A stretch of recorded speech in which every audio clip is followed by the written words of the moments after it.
Hi all. Today I'm here to share a small part of my life and a lesson I have learned from my past. I have one fake hard friendship, one fake friendship that's heartbreak.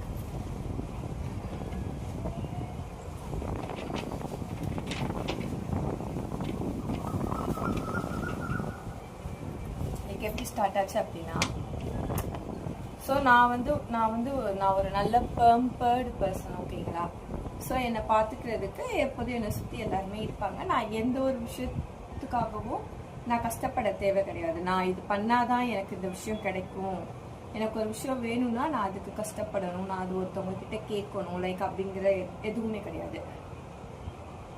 என்னை சுற்றி இருக்கிற என்னோட friends, family members and relatives, brothers, so எல்லாருமே என்னை எப்போதுமே கம்ஃபர்ட்டாக, சேஃபாக, feel குட்டாக, so அந்த மாதிரி தான் வச்சுப்பாங்க. யாருமே என்னை இது வரைக்கும் ஹர்ட் பண்ணது கிடையாது. ஸோ எதுவுமே கிடையாது.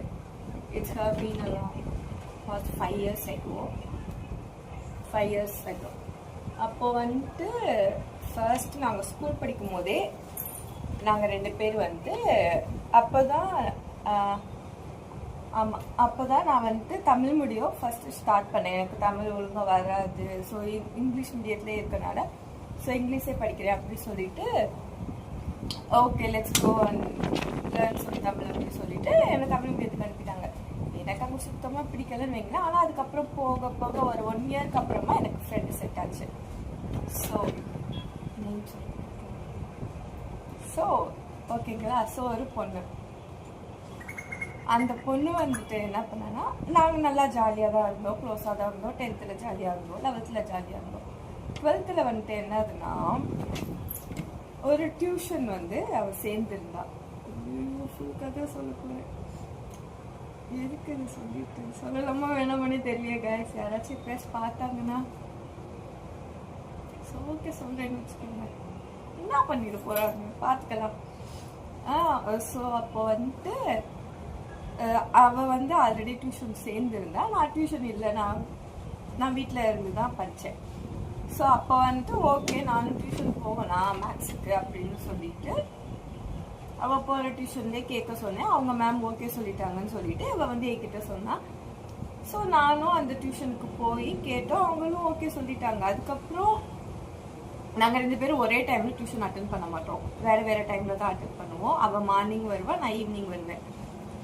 இஃப் இன்கேஸ் நான் மார்னிங் வரேன் அப்படின்னா அவள் அன்னைக்கு ஈவினிங் வந்துடுவா, மார்னிங் வர மாட்டான். சாட்டர்டே ஆர் சண்டே எனக்கு சரியாக ஞாபகம் இல்லை, எனக்கு முன்னாடி நடந்தது அப்படின்றனால.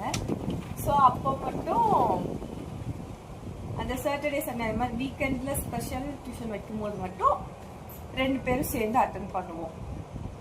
அதுக்கப்புறம் லேட்டராக தான் எனக்கு தெரிய வந்துச்சு. அது மேம் தான் என்கிட்ட சொன்னாங்க.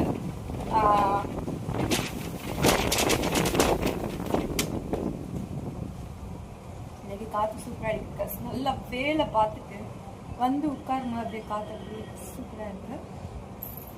ஸோ அதுக்கப்புறமா அந்த மேம் தான் என்கிட்ட சொன்னாங்க, நீ இந்த மாதிரி நேம் தான் வாயில் வருது கைஸ், ஸோ நேம் சொல்லக்கூடாது. ஸோ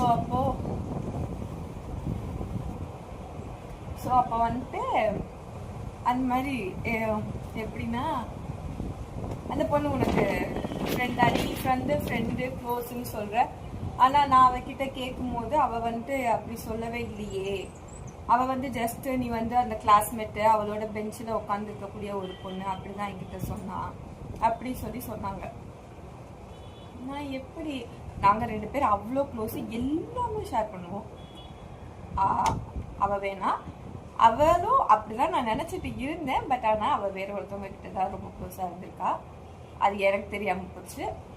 இட்ஸ் ஓகே, அது அவளோட பர்சனல். அது அவளுக்கு யார்கிட்ட என்ன தோணுதோ அது அவங்கக்கிட்ட தான் ஷேர் பண்ண முடியும், என்கிட்ட ஷேர் பண்ண வேண்டியது கிடையாது.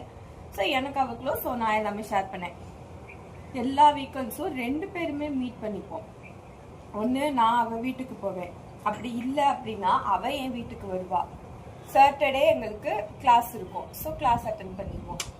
ஸ்பெஷல் கிளாஸ் இருக்கும், ஸ்பெஷல் கிளாஸ் அட்டென்ட் பண்ணி முடிச்சுட்டு ஈவினிங் தான் வீட்டுக்கு போகணும்னு வச்சுக்கோங்களேன். ஈவினிங் வீட்டுக்கு போனதுக்கப்புறமா சாட்டர்டே இருக்கும்ல. ஸோ சாட்டர்டே ஒன்று ஃபர்ஸ்ட் வீக் சாட்டர்டே நான் அவள் வீட்டுக்கு போவேன், செகண்ட் வீக் சாட்டர்டே அவள் என் வீட்டுக்கு வருவா. ஸோ இதே மாதிரி தான் ரிப்பீட் ஆகிட்டே இருக்கும். ஸோ மீட் பண்ணாமலே இருக்க மாட்டோம், எல்லா டேயும் மீட் பண்ணிடுவோம்னு வச்சுக்கோங்க. ஸோ ஸ்கூலுக்கு போகிறதா இருந்தாலும் சொல்லிட்டு போவோம், சேம் டைமில் போவோம். ஸோ அதே மாதிரி அந்த மாதிரி தான் போவோம், நல்லா க்ளோஸ்ன்னு வச்சுக்கோங்க. ஸோ நீ இல்லைனா நான், இல்லைனா நீ இல்லை, 2 பேரும் ஃப்யூச்சரை ஒன்றா லீட் பண்ணணும். இப்போது எனக்கு ஏதாச்சும் ஜாப் கிடைக்கல, எனக்கு ஜாப் இல்லை அப்படின்னா அதேமாரி ஜாப் நம்ம சேர்ந்தாலுமே 2 பேரும் ஒரே ஜாப்பில் சேரணும். பிஸ்னஸ் பண்ணாலுமே ஒன்றா பண்ணணும், ஒரே இடத்துல பண்ணணும். ஸோ 2 பேர் சேர்ந்தே ஸ்டார்ட் பண்ணுவோம். பாய் ஃப்ரெண்ட் மாதிரின்னு வச்சுக்கோங்களேன், லைக் பாய் ஃப்ரெண்ட் எப்படியா, ஸோ அந்த மாதிரி வச்சுக்கோங்க. ஸோ அப்படிதான் அந்த டைலாக்லாம் சொல்லியிருக்காங்க. நீ மட்டும் ஒரு பாயா இருந்ததுன்னா ஸோ உன்னையும் நான் லவ் பண்ணிப்பேன் தெரியுமா, உன்னையும் மேரி பண்ணிப்பேன் தெரியுமா. ஸோ அந்த மாதிரி தான் சொல்லுவாங்க.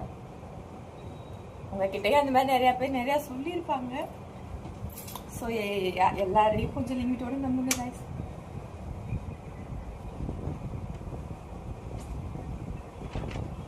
அப்புறம் இந்த மாதிரிலாம் பல உருட்டு நடந்துச்சுன்னு வச்சுக்கோங்களேன். அப்போ வந்துட்டு ஆமாம், அதுக்கப்புறமா நானும் நோட் பண்ணேன். அதுக்கப்புறம் எனக்கு பேச பிடிக்கலன்னு வைங்களேன், எனக்கு ஒரு மாதிரி ஆயிடுச்சு. அதுக்கப்புறம் கொஞ்சம் டிஸ்டன்ஸ் ஆச்சு. அதுக்கப்புறமா ஒரு ஈவெண்ட் மூலியமா திரும்பி 2 பேருமே க்ளோஸ் ஆகிற மாதிரி, சுற்றி இருக்கிற ஃப்ரெண்ட்ஸ் எப்படி சும்மா விடுவாங்களா, அவங்க 2 பேர் சேர்த்து வைக்கிறேன் அப்படிங்கிற பேரில் அப்படி இப்படி பண்ணி சேர்த்து வச்சுட்டாங்கன்னு வைங்களேன். சார் சேர்த்து வச்சிட்டாங்களா. ஸோ சேர்த்து வச்சதுக்கப்புறம் அடுத்து திரும்பி நல்லா தான் கிளாஸ் போச்சு, திரும்பி க்ளோஸாக தான் ஆனோம்.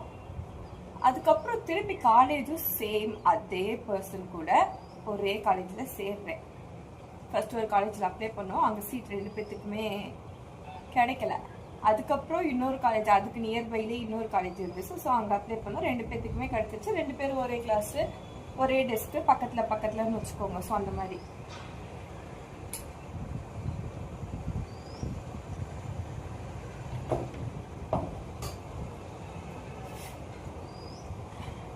அப்பயும் 2 பேருமே க்ளோஸ் தான். ஸோ அப்பயே சொல்லிலாம் வச்சுட்டு தான் போகிறோம்.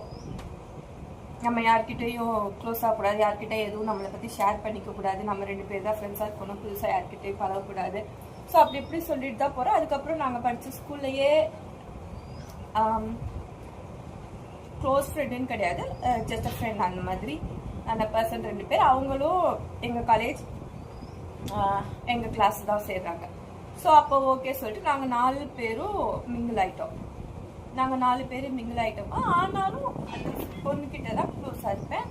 ஸோ 4 பேருமே க்ளோஸ் தான், ஆனாலும் நாங்கள் 2 பேரும் வந்து கொஞ்சம் எக்ஸ்ட்ரா க்ளோஸ்ன்னு வச்சுக்கோங்களேன். ஸோ அந்த மாதிரி அப்போ வந்துட்டு அப்போதான் இது நடக்குது. எப்படின்னா லைக் அவங்க வந்துட்டு நான் ஃபர்ஸ்டே நான் சொல்கிறேன், நம்ம வந்து டைப்ரைட்டிங் கிளாஸ் ஜாயின் பண்ணலாம், சும்மா தானே வீட்டில் இருக்கோம் அப்படின்னு சொல்லிட்டு. பிகாஸ் எங்கள் அம்மா என்ன சொல்லிகிட்டே இருந்தாங்க, அதனால நான் அவகிட்ட சொன்னேன். அவள் வந்துட்டு இல்லை வேணாம், நம்ம தேடி பார்ப்போம், கிடைச்சா பார்க்கலாம் அப்படி சொல்லிட்டு அவள் மட்டும் தனியாக ஜாயின் பண்ணிட்டா. அந்த விஷயமே எனக்கு தெரியாது. ஒரு 2.5 monthsக்கு அப்புறம் தான் எனக்கு தெரியும். எங்கள் அம்மாவும் அவங்க அம்மாவும் கொஞ்சம் ஃப்ரெண்ட்ஸு, இவங்க 2 பேரும் பேசிப்பாங்க. ஸோ அப்போ அவங்க 2 பேர் பேசுவாங்கல்ல. ஸோ அவங்க 2 பேர் பேசும்போது அவங்க நேம் சொல்லிட்டேன் கைஸ். ஸோ அப்போ வந்துட்டு அவங்க அம்மா வந்துட்டு சொல்கிறாங்க எங்கள் அம்மா கிட்ட, இந்த மாதிரி என் பொண்ணு டைப்ரைட்டிங் கிளாஸ் போகிறா, ஏன் அவளையும் அனுப்ப வேண்டியதானே, ஏன் அவள் வரல, டிஸ்டன்ஸாக இருக்குன்னு நினைக்கிறீங்களா அப்படி சொல்லி கேட்குறாங்க. எனக்கு அவள் போகிற விஷயமே தெரியாது. அதுக்கப்புறம் எங்கள் அம்மா வீட்டில் வந்து சொல்கிறாங்க, அவள் போகிறாளாம்ல, நீ போக வேண்டியதானே, நீ ஏன் போகல, அவள் போனாதான் நீ போகலை அப்படிங்கிற மாதிரி எங்கள் அம்மா சொல்கிறாங்க. நான் இந்த விஷயமே எனக்கு தெரியாதேடா அப்படிங்கிற மாதிரி நான் முடிக்கிறேன். அதுக்கப்புறம் கிளாஸ் போனதுக்கப்புறம் கிளாஸில் போயிட்டு கேட்குறேன்.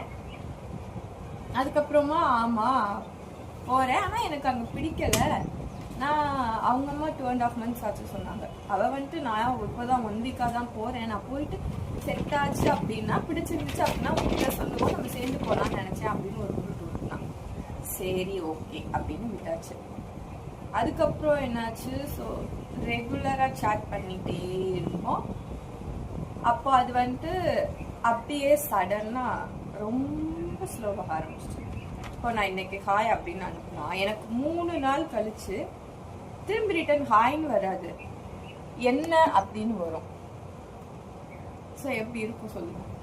ஸோ இந்த மாதிரி போச்சு. ஸோ எனக்கு சரியா படலை. அதுக்கப்புறமும் ஆனால் பேச்சுவார்த்தைலாம் இருக்கும் கைஸ். ஆனால் பேசலாம் செய்வோம், எல்லாமே இருக்கும். அது அப்படியே கொஞ்சம் கொஞ்சமா போக போக அவள் ஒரு சில விஷயங்கள்லாம் மறைக்க ஆரம்பிச்சா. அதுக்கப்புறமா அவள் ஒர்க் போனா, எங்கேயோ ஒரு ஒர்க் போனா, காலேஜ் படிக்கும் போதே போனான். ஆனா நாங்களாம் போலையா. ஸோ அப்பா மேபி அவ அங்க போய் பழகினாலா என்னன்னு தெரியல. அவ கொஞ்சம் அவளாவே டிஸ்டன்ஸ் கீப் பண்ணிக்க ஆரம்பிச்சா. நிறைய விஷயங்கள் சொல்றது கிடையாது, மறைக்கிறது. ஸோ அந்த மாதிரிலாம் நடந்துச்சு. அதுக்கப்புறம் பார்த்தா எனக்கும் அவளுக்கும் ஒரு பெரிய இதே ஆயிடுச்சு. இந்த பர்சன் தான் அப்பையும் என்னை ஏமாத்துனது, இப்பயும் அதே பர்சன் தான் என்னை ஏமாத்துனது. அதுக்கப்புறமா ஸோ அந்த 4 பேருக்கு, அந்த 3 பேர்கிட்டயுமே நான் பேச மாட்டேன். பஸ்ல போகும்போது அவ்வளோ ஜாலியாக, காலேஜ் பஸ்ல. ஸோ காலேஜ் பஸ்ல போகும்போது அவ்வளோ ஜாலியாக இருக்கும், அரட்டை அடிப்போம். நாங்கள் கத்துறது மட்டும்தான் அந்த பஸ் ஃபுல்லாகவே சவுண்டு கேட்கும்னு வச்சுக்கோங்க. ஸோ அந்த அளவுக்கு சேட்டை பண்ணுவோம், ரொம்ப சேட்டை பண்ணுவோம். பட் ஆனால் கொஞ்சம் ஜாலியாக அந்த மாதிரி இருக்கும்ல. ஸோ சவுண்டு போட்டுகிட்டே இருப்பேன். எங்கள் 3 பேரோட சவுண்டு தான் ஹோல் பஸ்ஸில் கேட்கும். அப்போ வந்துட்டு ஸோ இதே மாதிரி தான் போச்சு. நல்லா தான் இருந்துச்சு, நல்லா தான் போச்சு. அப்புறம் திடீர்னு இந்த மாதிரிலாம் ஆச்சு.